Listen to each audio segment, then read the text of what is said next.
আসসালামু আলাইকুম, সবাই কেমন আছেন? আশা করি সবাই ভালো আছেন। আমিও ভালো আছি আলহামদুলিল্লাহ। আমি আজকে আপনাদের সঙ্গে শেয়ার করব আলুর ফেস প্যাক। তো আলুর ফেস প্যাক বানানোর জন্য কি কি লাগবে দেখেন।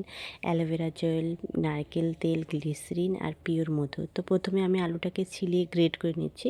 যাদের বাসায় ব্লেন্ডার আছে আপনারা ব্লেন্ড করে নিতে পারেন। তো আমি গ্রেট করে নিচ্ছি হচ্ছে একটা আলু, তো এই জন্য তাড়াতাড়ি হয়ে যাবে। তো ব্লেন্ডার থাকলে আরও তাড়াতাড়ি হয়ে যাবে। তো আমি ভালো করে আলুটা গ্রেট করে নিচ্ছি। তো আলুটা গ্রেট করা হয়ে গেলে তারপর আমি কী করব, আলুটা আমি ভালো করে চিপে শুধু আলুর রসটা নিতে হবে কিন্তু। তো আলুটা গ্রেট করতে একটু সময় লাগে, আর ব্লেন্ডারে দিলে তাড়াতাড়ি হয়ে যাবে কিন্তু। তো দেখেন আমার আলুটা ভালো মতন একদম গ্রেট করা হয়ে গেছে, ম্যাশ হয়ে গেছে। আর হচ্ছে আলুর রস কিন্তু আমাদের স্কিনের জন্য অনেক ভালো। তো আমি শুধু রসটা দেখেন চিপে চিপে বের করে নিচ্ছিলাম। তো আলুর রস যদি আপনি রেগুলার স্কিনে ব্যবহার করেন আপনার স্কিনটা অনেক চকচকে থাকবে, কিন্তু স্কিনের দাগ মুক্ত করবে। সাথে আমি অ্যালোভেরা জেল নিয়ে নিছি, আমি পিওর নারকেল তেল নিছি, প্যারাশুট তেলটা। আমি হচ্ছে একদম প্রাকৃতিক ঘরোয়া জিনিস ইউজ করতে পছন্দ করি, এই জন্য আপনাদের সঙ্গে এটা শেয়ার করলাম।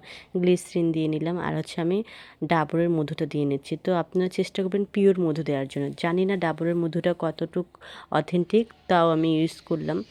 দেখেন ভালো করে একদম রসটা তৈরি হয়ে গেলে এখন আমি এটা মিশ্রণটা ব্যবহার করব।